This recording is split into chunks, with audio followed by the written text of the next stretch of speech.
I had people last year, friends of mine, tell me, you're being disloyal to Trump. No, you've got it wrong. Trump has been disloyal to us. What more do we owe this person? Seriously. How many of you got fired from your jobs, expelled from your school? How many of you got hit in the face, lost friends because you supported Trump? How many of you went to jail in the Capitol, lost a social media account? How much acrimony, how many problems has the Trump movement created in your life because you supported him?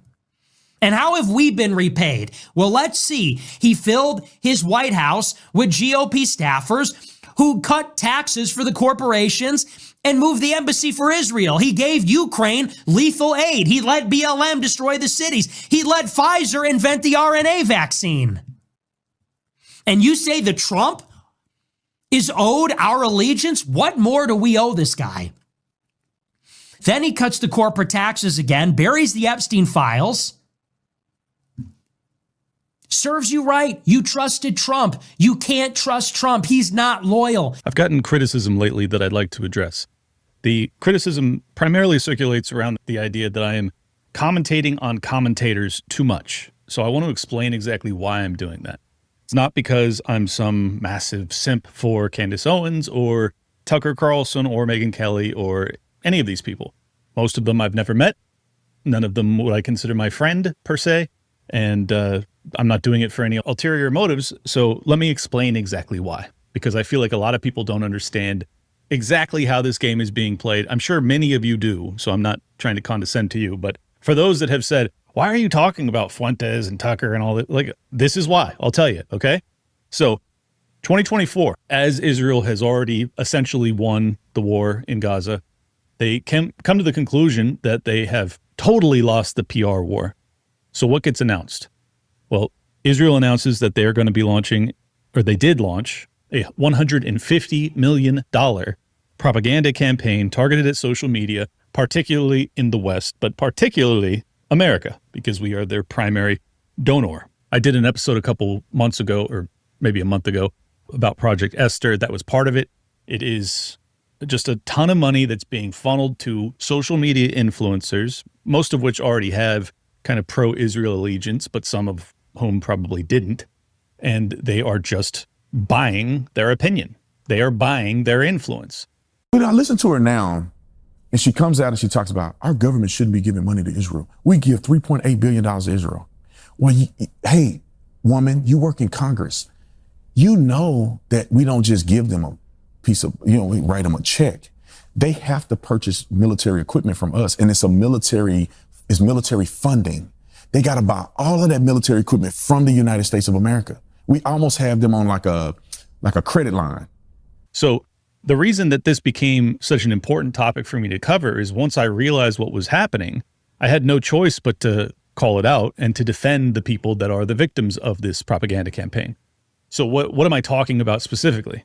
Well, if that program gets announced in 2024, that means it gets rolled out in earnest in 2025, does it not? Yes, it did. And what happened in 2025? Well, what we've seen so far, aside from the standard cancellation and blacklisting attempts of people like Nick Fuentes, we have now added to those ranks the likes of Candace Owens and Tucker Carlson. Oh, also MTG, Thomas Massie. Oh, also Matt Walsh, Megyn Kelly, not even particularly for being antagonistic towards Israel, but rather that they are just ambivalent. They're in between. They won't condemn Tucker and Candace, and therefore they must also be pressured to make a decision. Are you with us or are you with the terrorists? That's kind of the mentality, right? Throwback to George W. Bush.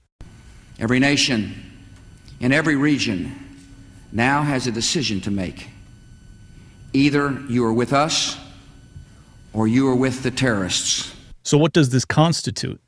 Well, it constitutes pretty much all of the major influential voices on the right wing, but particularly all of the major influential voices on the right wing who are at least somewhat antagonistic with Israel, at least somewhat independent of Israel, those that might criticize them from time to time.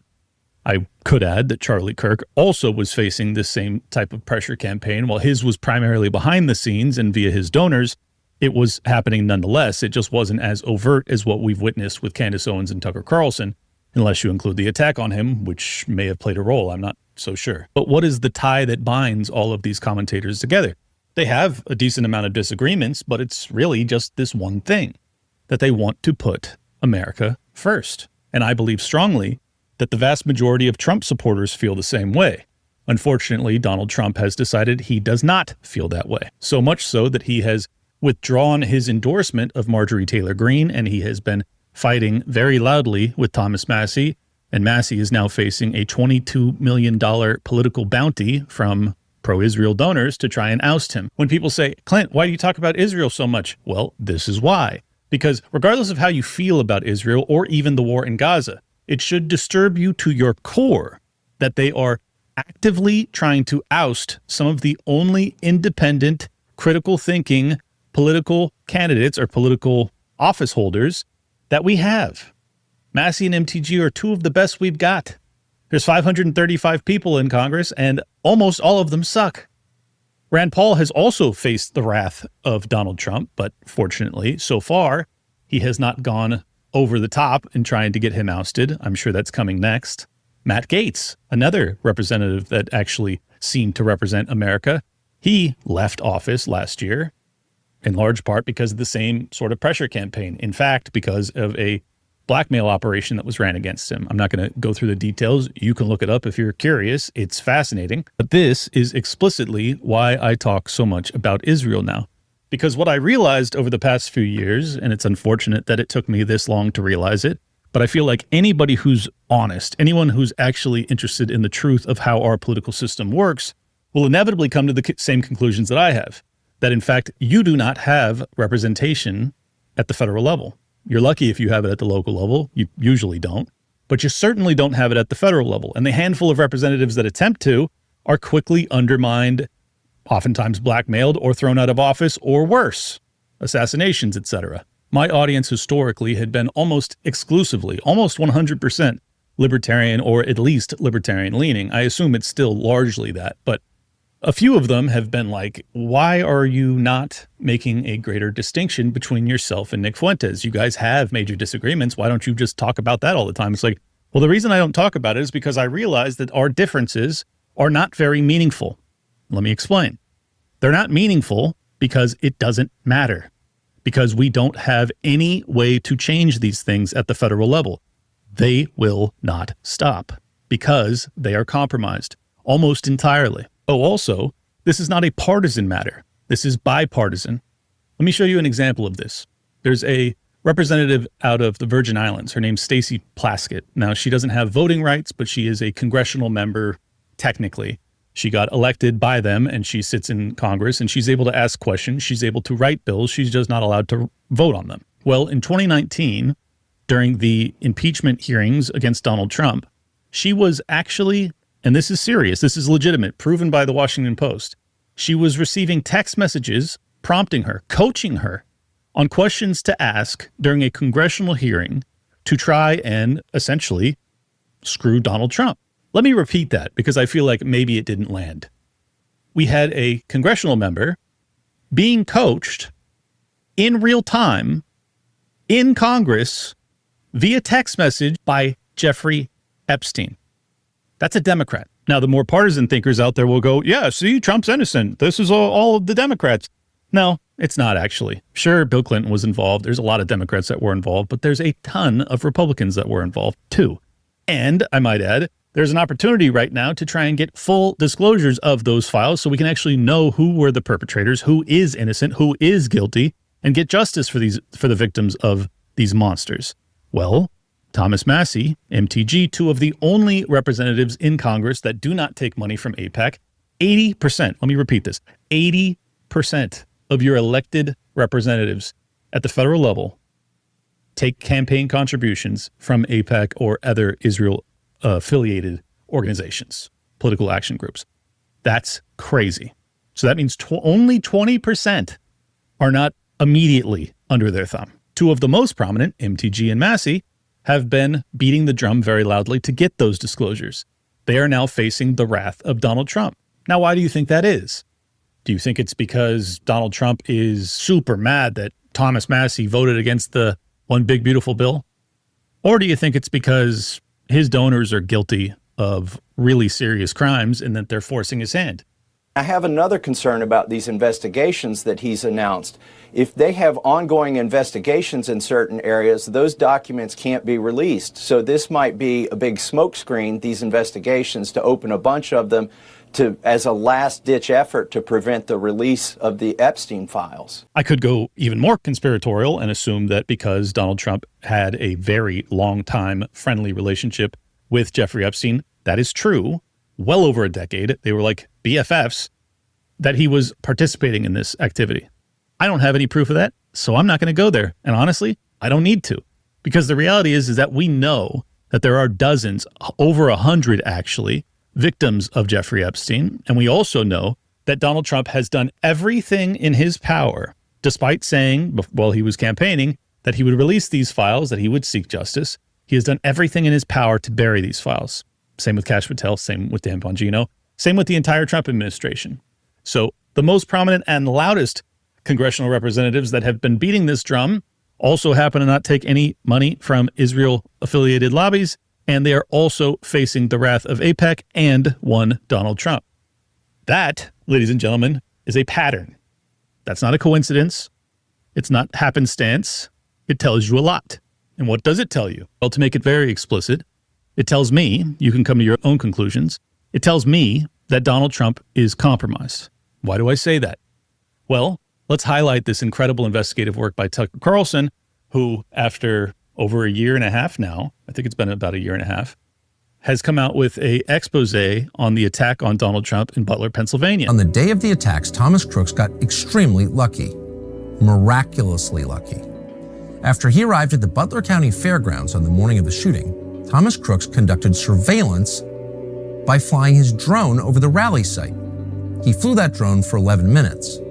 It just so happened the Secret Service's anti-drone system were down at exactly the same moment. What are the odds? Later that afternoon, police officers saw Crooks loitering with a backpack and a rangefinder. They identified him as a suspicious person, which he clearly was, but quickly lost track of him. And so Crooks climbed to the top of the American Glass Research Building. That happened to be the only building in the area that did not have a video surveillance system. It was also, remarkably, inexplicably, outside the Secret Service's security perimeter, despite the fact it was very close to the stage. 2 local police officers assigned to the building saw Crooks, but they didn't report him. A third officer who was supposed to be there left early. An attack that came within inches of taking the soon-to-be president-elect's life. Both Kash Patel and Dan Bongino said that it stunk to high hell. Then they got into power and they said he acted alone. No social media footprint, no communications, blah, blah, blah, right? Wrong. They lied. In response to the same video, Thomas Crooks issued what sounds a lot like a digital manifesto. Quote, "In my opinion, the only way to fight the government is with terrorism-style attacks. Sneak a bomb into an essential building and set it off before anyone sees you. Track down any important people or politicians, military leaders, etc., and try to assassinate them." So you need to ask yourself, why did they lie? Why would they lie that Thomas Matthew Crooks had no social media imprint, when we know for a fact that Thomas Crooks was communicating through encrypted apps to multiple foreign countries? Now, I'll grant I'm connecting some disparate dots here, and you may be uncomfortable connecting them yourself, and I'm not even saying definitively I know this for a fact. I am connecting dots. I am analyzing, and I am coming to conclusions, but I will add, my track record in doing that is really fucking good. I get a lot of things right, because I think critically, and I analyze from an impartial point of view, and I try and figure out what the fuck is going on. And oftentimes I come to the right conclusion. COVID, during the entire, over the past 5 years, just look at my track record. I usually get these things right. War in Ukraine, war in Gaza, et cetera, et cetera. And if you think I'm reaching, I want you to ask yourself this. If you were Donald Trump and you came within inches of losing your own life, would you be totally disinterested in who took a shot at you? Would you just assume that the FBI or the U.S. Secret Service, which allowed for that sniper to get in that position and take multiple clean shots at you, would you accept their narrative as to how it transpired? Would you accept the FBI's narrative saying that he acted alone? Would you accept that? Or would you dig relentlessly until you found out exactly what happened, who did it, and how? Are you satisfied with the answers that we've got from the Butler assassination attempt? No. Thomas Crooks, 20 years old. Why do we know nothing? We know nothing. Yeah. Why? In fact, I'm not only am I unsatisfied, I'm wholly pissed off about it. And I remain pissed off about it. We know nothing. We see a picture of a kid who looks like he's 14 years old. Yeah. And we've seen no other pictures of him. We don't know who he is. We know he has multiple cell phones.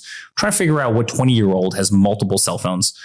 The kid was cremated in like 5 days or 6 days. Like, give me a break. Like most family pets. No autopsy. Take longer to be cremated.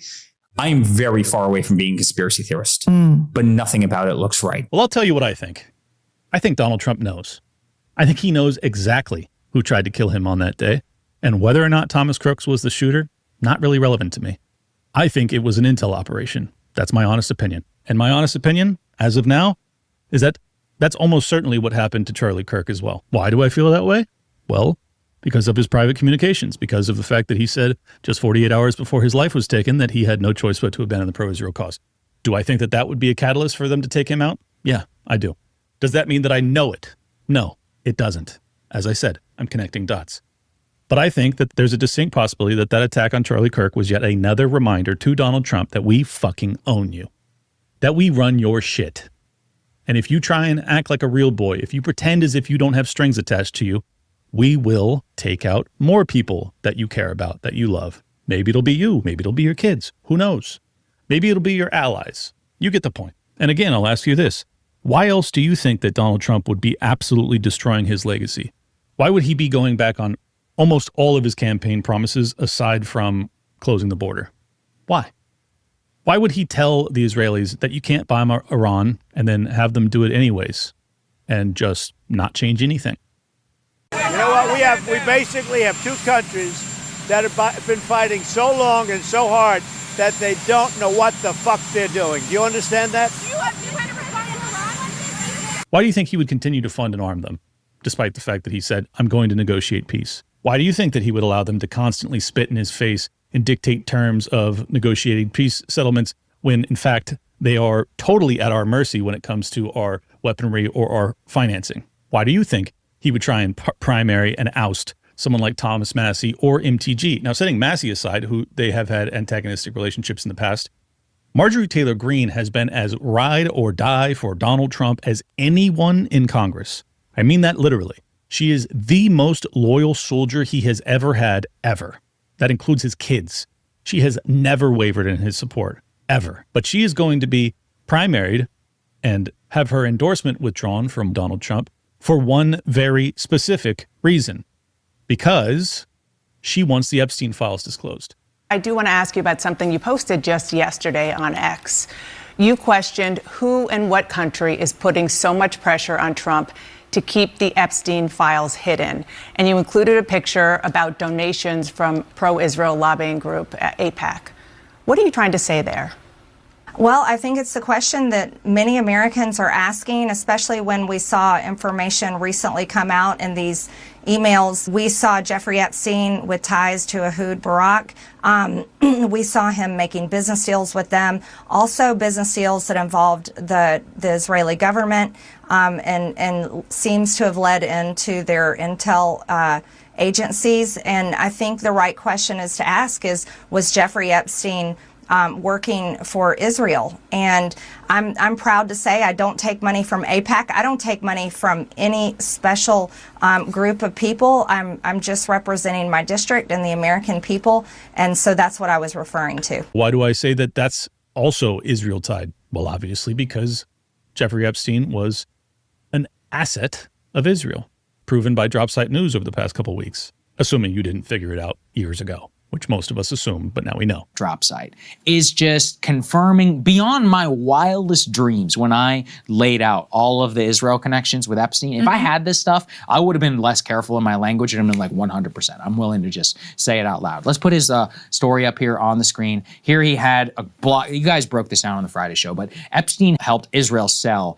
the surveillance state to Cote d'Ivoire, an African nation. And some of the allegations inside of the story are absolutely wild. Israeli spy stayed for weeks at a time at Jeffrey Epstein's mansion. Leaked emails show Epstein working on a wire transfer to Ehud Barak's top aide, Yoni Koren, who regularly stayed at his mansion. Yeah, TLDR, this guy, Israeli military intelligence officer, high-level senior aide to the defense minister, then defense minister of Israel, Ehud Barak, staying at Jeffrey Epstein's mansion on the Upper East Side for 2 weeks at a time, 10 days, 2 weeks, while he's conducting business. I mean, it's confirmed. It's confirmed. Yeah. He was an intelligent asset for Israel. Period. Done. Dusted. We know now. So assume for a second that I'm wrong, that Crooks acted alone and Robinson acted alone and I'm just a tinfoil hat wearing nutter. Okay, set all that aside. Still ask yourself, why is it that Donald Trump would destroy his entire alliance, getting rid of the vast majority of his base? I don't think you could come up with a single serious Trump supporter who didn't want the Epstein files disclosed. Not a single one. Setting aside the paid propagandists. Those people are not relevant. I'm talking about real ride or die MAGA Trump supporters. Do you think any of them want the Epstein files to be buried? The answer is no. So why is Donald Trump doing that? Set aside the attack on him, the attack on Charlie Kirk. Just focus on this one issue. Well, because he has no choice. It has never been more clear that the President of the United States, a guy who for a time looked like he might be a real boy, that he's a billionaire and he's an outsider and blah, blah, blah. Maybe he's got his own volition. Maybe he can stand on his own 2 feet. Nope, not when it comes to this. No, he can't. So it's either violent threats or it's serious, serious blackmail. It's one or the other. Take your pick. I don't know which. Or he was a fraud from the beginning. I don't know. It could be that too. But I'm leaning towards blackmail or violent threats. And I'm not even saying specifically towards him. It could be towards his family. But Donald Trump is hemorrhaging support. He went from well over 50%. I think it was like 60% approval when he first got into office. And he's like down near 30 now. I mean, hemorrhaging support.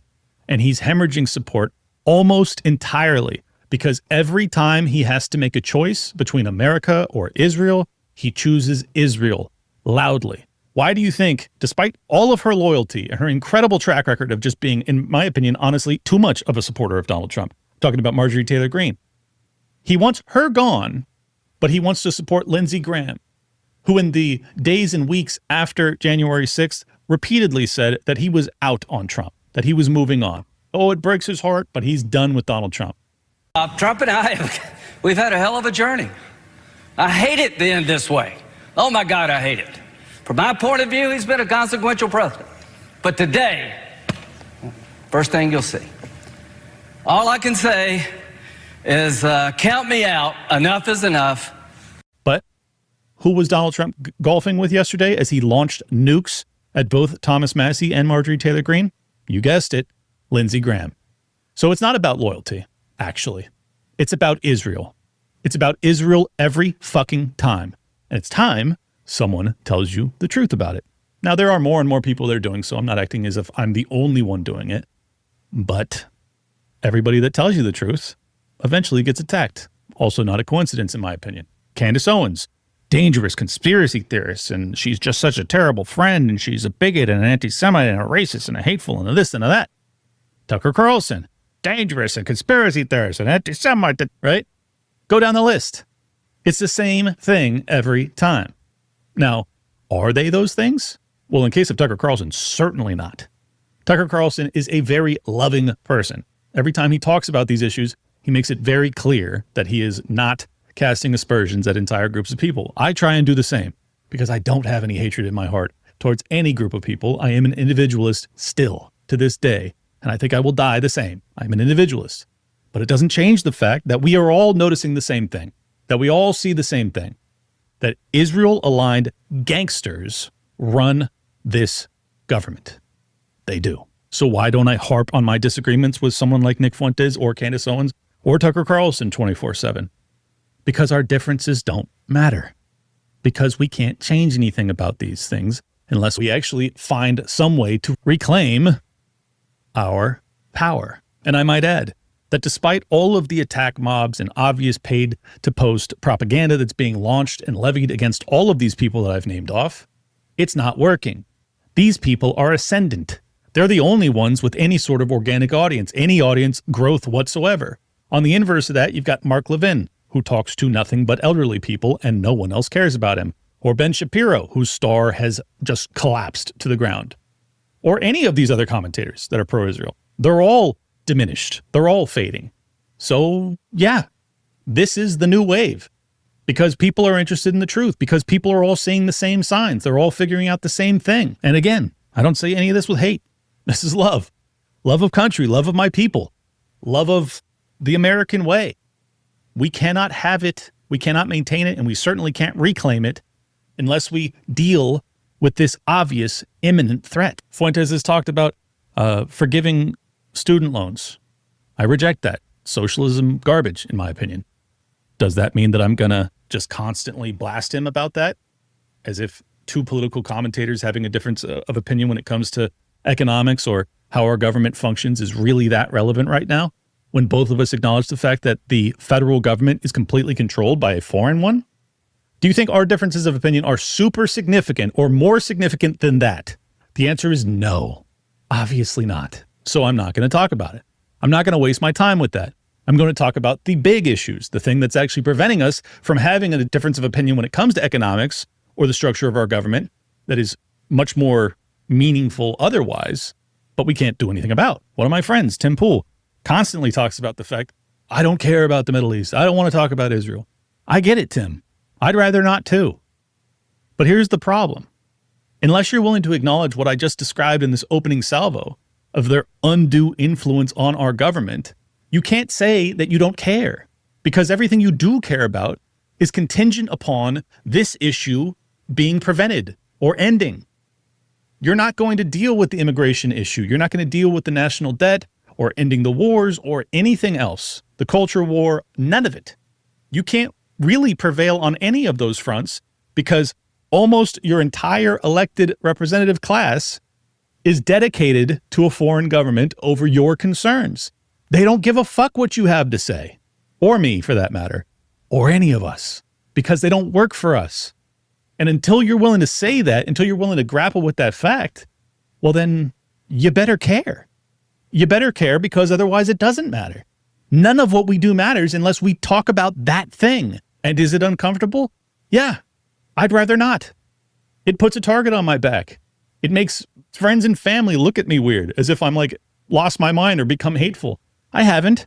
I just realized what's happening. So that's why I talk about it. Because it matters a hell of a lot.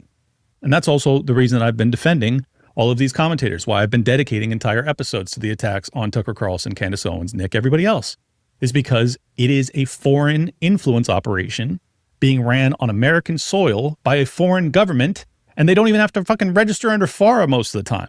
It's super dangerous. In my opinion, it's treasonous, particularly the American participants that take money to propagandize us on behalf of a foreign government using probably our tax money.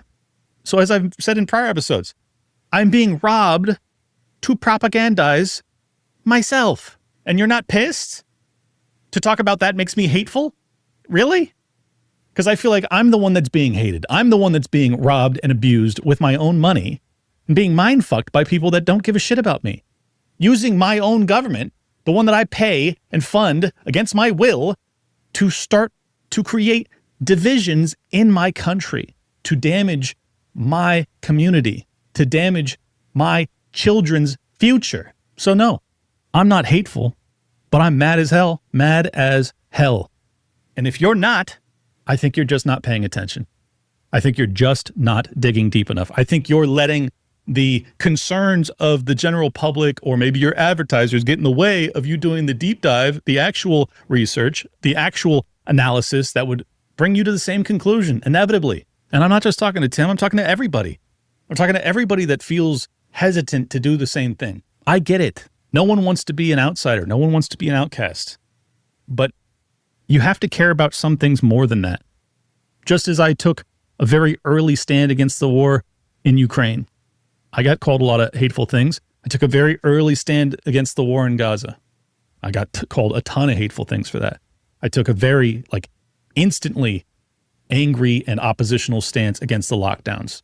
I was accused of wanting to kill my grandmother and everybody else's grandmother, and everybody else for that matter. There was no hate in any of it. I was right about all of it. And the reason I was right is because I thought critically and I didn't concern myself with the reputational damage it might cause me, because I understood that some things are more important. Some things are bigger than my own ego. You have to get these things right when they matter, especially if you want to talk to an audience. And if you can't get these things right when it matters, you don't deserve to have an audience. And again, I'm not talking to Tim. I'm talking to everybody. Everybody in our world, everybody at home. If you go to work every day and you bite your tongue, even though you know this fucked up shit's happening, okay, just accept the fact that you're never going to remedy this. We need to be waking people up. We need to be telling the truth. Damn the consequences. Be fucking honest. One of the most impressive political coalitions I've ever seen in my life, the MAGA Maha Libertarian Alliance, is on the ropes. It is imploding right now, specifically because of this issue. Because everyone that puts Israel first is pretending as if they're MAGA, while everybody that puts America first is being ousted and replaced with the Ben Shapiros and Mark Levins of the world. And you're going to pretend that that's at all what you signed up for? No, the fuck it isn't. You're going to pretend that you owe loyalty to Donald Trump? I'm sorry, are you British? You don't owe loyalty to a politician. They owe loyalty to you. You casted a vote for them so that they would represent you and your interests. If they fail to do that, fuck them forever. That includes Donald Trump. Obviously. That's it. Just call it out. Just be honest with yourself, with your friends, your family, with your audience if you have one. Just be honest. Just tell the truth. Not asking for a miracle here. Just do the right thing. I think we all have that in us. I think we all want to do that. And just so you know, I feel really good that I do the right thing every day, that I wake up and I don't ever have to lie. No one gets to pay for my opinion. No one gets to dictate what I say. And they also don't get to dictate what I don't say. I speak my mind. I tell the truth. I analyze things honestly, and I bring you that as best I can. Very few people get to do that. I'm in a very, very blessed position. And as a consequence, we're doing crazy numbers. So I want to thank you guys for that. This is the first month of Liberty Lockdown history that I've done over 1 million viewers, listeners in a 30-day period. Unbelievable. So we're like doing 75 to 100,000 per show now. And that is a massive explosion in growth. Obviously, a lot of it's due to Dave Smith and Ian Carroll, which were 250,000 of that. But we're still doing 75,000 per show when they're not on, which is fucking crazy. So, yeah, I just really appreciate you guys. And I hope we can keep it going. Just so you know, Nick Fuentes got back to us publicly on his show. And he said this. $5. I started watching the show a few weeks ago and I'm loving it. Would you do a show with Dave Smith, Ian Carroll, and Clint Russell? They were talking about you on Clint's channel and Clint said he reached out to you. Yeah, totally. I didn't see his text, but yeah, I would do a show with all them. Whoa. Yo, I'm about to get written up by the New York Times. The libertarian face of white supremacy or some shit. Can't wait. Looking forward to it. Dave Smith's in. Ian Carroll is in. Let's get it on the schedule with Nick and let's fucking break the internet. Hit the like button. Subscribe. Leave a comment. Share it around. Love you guys. And if you want to support the show, at Liberty Lock Pod on X, subscribe there and I will follow you back, or at libertylockdown.locals.com, or go to mypillow.com, use promo code LOCKDOWN to get you some cozy action from Mike Lindell. mypillow.com, promo code LOCKDOWN. Peace. Last night, I was on my buddy Clint Russell's podcast, Liberty Lockdown. Clint Russell, by the way, criminally underrated. He's great. So it was me, him, and Ian Carroll. And we did. Yeah, it was trending. You guys were trending. Subscribe to Liberty Lockdown. Great podcast. Clint is tight.